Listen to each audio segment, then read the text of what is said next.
Hello, welcome back to the channel. Today, we are discussing the second WCW Monday Nitro from September 11th, 1995, live from the Knight Center in Miami, Florida. This would score a 2.5 in the ratings, and ladies and gentlemen, I don't see any need to wait. We've got 4 big matches, some promos to talk about. Let's get into it. Monkeys, roll the footage.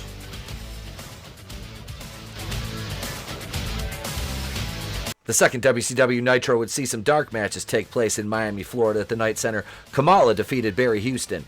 Johnny B. Bad defeated Ric Flair by DQ. The Shark beat Mark Starr, and the tag titles were on the line, but the Stud Stable versus the Harlem Heat ended in a double countout. Now on to the main card, where we saw Alex Wright versus Sabu. The U.S. Heavyweight Championship on the line as VK Wall Street takes on the defending champion Sting. Scott Flash Norton makes his debut against Macho Man, and Lex Luger takes on Hulk Hogan for his WCW World Heavyweight title. On commentary for the evening at this point in time, ladies and gentlemen, was Eric Bischoff, Steve Mongo McMichael, and they were joined by one of the best of all time, Bobby the Brain Heenan. Speaking of Mongo McMichael on commentary, he decides to deliver one of his signature witty lines in the form of this gem. Where's the beef? Bischoff and Heenan call back to last week with Lex Luger confronting Hulk Hogan, and Bobby the Brain, who is not a Hogan fan, says when you're hot, and Hogan, right now, he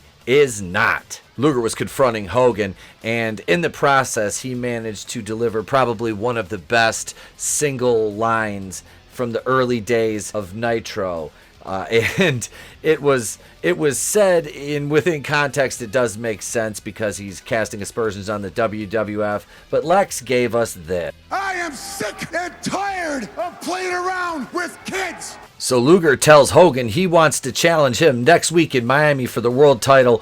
Hogan says if that's what you want, that's what you'll get. They shake on it. Now, Eric Bischoff brings up an interesting point on commentary that Vader is now missing from Hogan's War Games team. Vader evidently is AWOL. I'm, of course, speaking of the War Games match at Fall Brawl 1995 coming up the following week on Sunday, where it was supposed to be Vader, Hogan, Sting, and Macho Man versus the Dungeon of Doom in the double steel cage match. But Vader was actually gone from the company at this point. So you can see the foreshadowing. The writing is on the wall here, as this will play out during the course of the night after the main event, with Luger eventually joining Team Hogan. So on to our first match. Making his debut on Nitro would be the homicidal, suicidal, genocidal Sabu, who would literally only last a couple weeks here and then be gone from the company for good.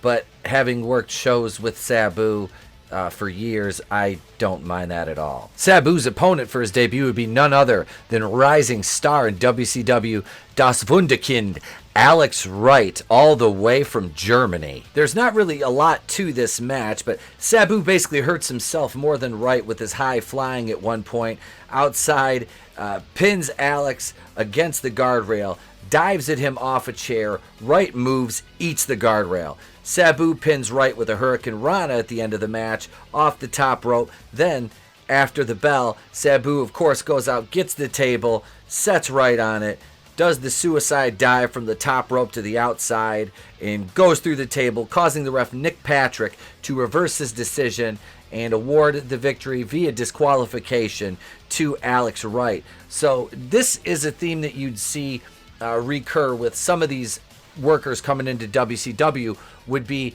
they would have to job out their first match on the show. And in some cases, it continued and it was a detriment to their presence in WCW. But nevertheless, your winner by disqualification, Das Wunderkind, Alex Wright.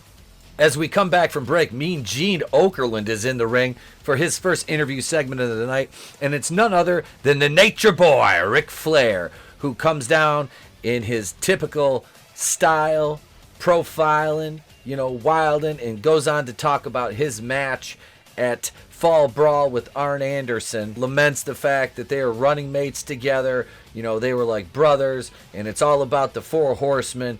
But this promo is interrupted by Lex Luger, again, who has a penchant for doing this, and of course he gets in the ring Ric Flair goes on about his arms, his chest, calls him package. And Lex Luger's having none of it, literally none of it, because he's known Flair forever. And he says, some things never change. Luger leaves and Flair continues his promo saying that tonight Hogan goes down to the package. And then he leaves on a... Thank you very much, Rick. Eric Bischoff then throws up a promo for Fall Brawl War Games live from the Asheville Civic Center, Asheville, North Carolina on September 17th. Now on to our second match on the card with the returning and debuting VK Wall Street. Yes, Mike Rotundo making his way back to WCW after being IRS in the WWF, and the whole VK Wall Street gimmick was obviously a play on Vince McMahon. He cut a promo last week talking about the competition, being back in WCW, and then he's making his in-ring debut September 11th, 1995, but the crowd pops for the U.S. Heavyweight Champion as this is a title match, as the man they call Sting makes his way to the ring to defend his belt against Wall Street. Now, this match was a pretty typical Sting match. Not a squash, but a glorified one, you could say. As Sting, he had a little trouble early, I say trouble in parentheses, before eventually taking over that high-flying, high-energy Sting offense. And Mike Rotundo, a great heel, knows really how to sell everything and make it look great. Sting with the high drop kick on Rotundo, leading to the big corner splash, which was a setup for him to get up on the top rope while Rotundo recovers. Sting measures him and then delivers the flying high cross body. Pinfall. Nick Patrick makes the count. 1, 2, 3. Here's your winner, still U.S. Heavyweight Champion, of course, none other than the man they call Sting. We're back from commercial, and before we get back to the action, we need to have our first Saturday night promo, which teases the debut of Glenn Gilberti, a.k.a. the Disco Inferno. The Renegade with Jimmy Hart will face Max Muscle on Saturday night, as well as Big Bubba Rogers versus Dave Sullivan with his Bunny Rabbit, and also Flying Brian Pillman versus Das Wunderkind Alex Wright. After the Saturday night promo, we get the in-ring WCW debut of Scott Flash Norton, who the previous week had accosted Eric Bischoff, Bobby Heenan, and Mongo McMichael to a lesser extent at the announce table, but Macho Man came down to the ringside to make the save for the announce team and asked Norton if he wanted a match, he'd get one. They had to wait until this week, but Macho Man making his way to the ring. This match could have been a lot better than it was. I didn't hate it. I hated the way they used Scott Norton all the way during his WCW run, considering how many times this man had won gold in Japan and around the world. WCW didn't seem to know how to use this man properly. We get into this match, which is, it serves its purpose. We go right into the heat with Norton beating on Macho Man, hitting him with a big clothesline, dropping him off his feet, and Norton was just a big brick wall of a man, picks Macho up in a double-handed choke and just tosses him with ease. He misses the clothesline. Macho ducks under, hits the ropes, comes back at Norton with a hip toss, and then works Norton, gets him set up, clotheslines him to the outside of the ring. Norton pretty agile for a big man taking that bump. Macho gets up on the top rope, going to the outside with that patented double axe handle to the lower back, up on the top rope, and he dives at Norton once back into the inside, but Norton catches him in a big bear hug, which, let's be honest. The big bear hug, not the most effective. Norton smashes Savage with a big power bomb, picks him up, gets ready, tosses him with the gorilla press slam. Then Norton decides to go in unfamiliar territory, gets up top, comes down at Savage, but gets spiked. That goes into the double down right there, which would lead Savage into regaining the advantage as he running knee presses Norton into the turnbuckle. Kind of a unique offensive maneuver. Takes him all the way back across the ring, gives him the big back elbow, works him over with those punches, the jabs, the rights. And then the Dungeon of Doom comes down to the ring. Kamala and Shark, the first, of course, to hit the ring. Shark, as he's getting inside, catches a knee from Norton as he's whipped in. Shark falls on Norton's legs, pinning him down, which allows Macho Man to get up to the top rope, set up for that flying elbow. He's signed, sealed, delivered. I'm yours. Nick Patrick, 1, 2, 3. Macho Man Randy Savage gets the win. The Dungeon of Doom hits the ring. Now remember, Macho Man is on Team Hogan, Team Hulkamania for Fall Brawl War Games, so the Dungeon of Doom automatically has beef with him. They all hit the ring. Sullivan's got the weird looking cane, which I never understood this thing. Norton is pissed though that Shark cost him the match. Macho Man not hanging out for any of the post-match festivities. Here's your winner, Macho Man Randy Savage, but the action would continue inside the ring. Post-match shoving continues between Shark and Norton. The Dungeon of Doom really doesn't get involved because they don't have beef with Scott Norton, although this would set up a match for the following week, the 18th of September, with Norton versus Shark. So we line up the commercial break. Luger and Hogan coming back out of that. The main event for the World Heavyweight Championship. Lex Luger, his second week on Nitro. He showed up last week, demanded a title shot of Hogan. Well, didn't demand, but he wants a title shot. Here he is making his entrance, and the crowd pops for Luger. Luger was pretty popular. He got over well with the fans. His in-ring style, although not the greatest, but definitely not the worst we've seen, especially in WCW. But Hogan makes his entrance. Jimmy Hart with him. The pyro's going.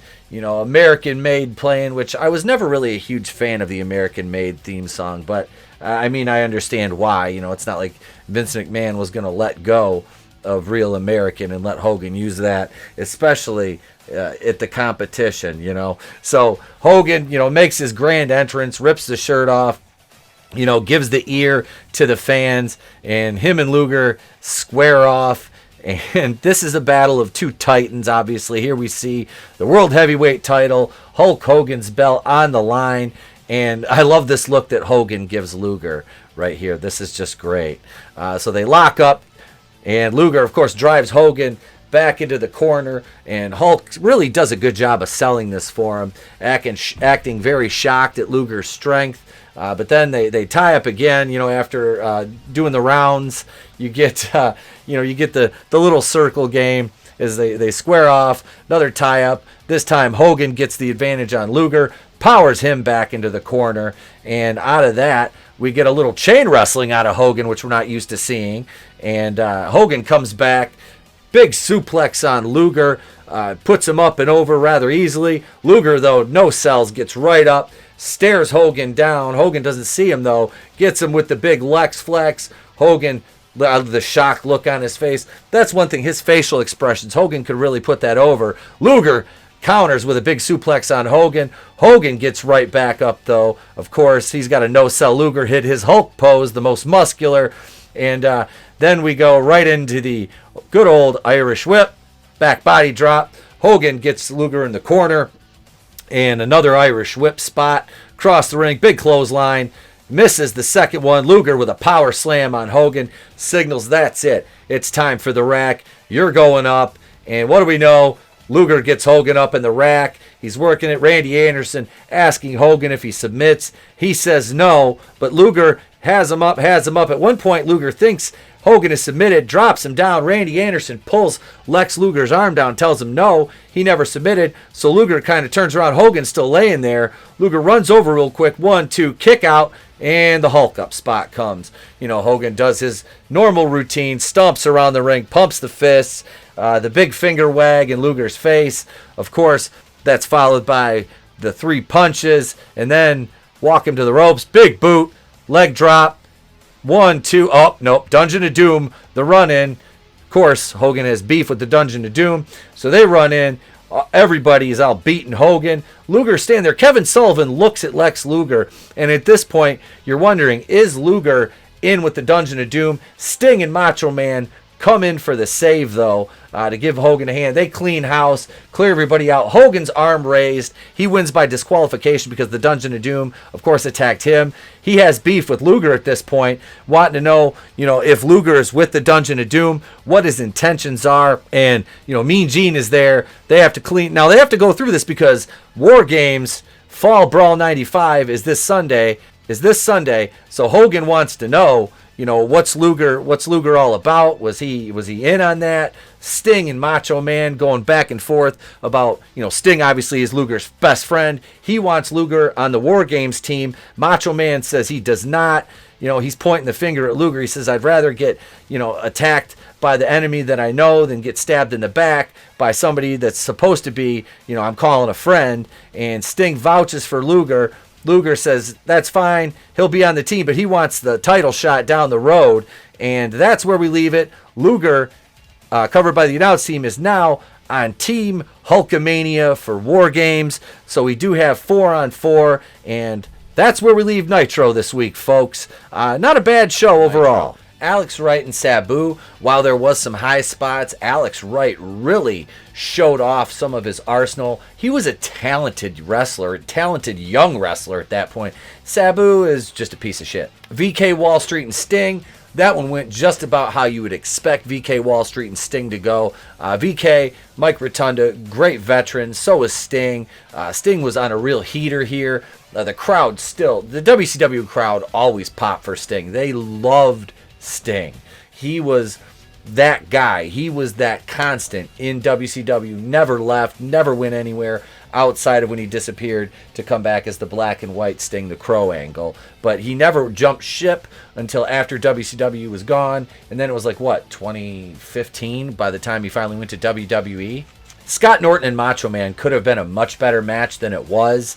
Without the interference, without the fuck finish, it would have been Without the interference, it would have been a much better way to have their match with Norton's in-ring debut and working with a veteran like Macho Man, especially with the way that Macho came down and saved the announce team the week before from Norton. Luger and Hogan, this match really, solidified the Hulkamania team, but also kept in the back of Hulk's mind that paranoia. Is he or isn't he going to turn his back on us at War Games? And, that was up in the air that he would join the team. Whether Macho Man and Hulk would agree to it because Sting wanted it. The fans seem to want it. And so we get the team of Hulk Hogan, Sting, Macho Man, and Lex Luger leading into Fall Brawl against the Dungeon of Doom. Now let's look at the WCW Saturday night results, as that was the go-home show leading into the pay-per-view on Sunday.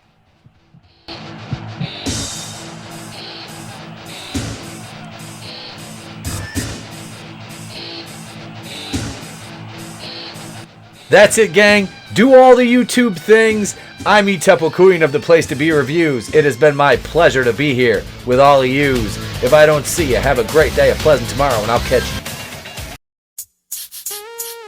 Oh, yeah, I almost forgot to tell you. Do you want to send us stuff? Because this is how you send us stuff. We have a P.O. Box now. That's right. P.O. Box 924, Prudenville, Michigan 48657. If you have anything you'd like to send in to the Place to Be Reviews, that's where it goes, and that's where your packages will be coming from as well when I ship things out to you, my Kazooians.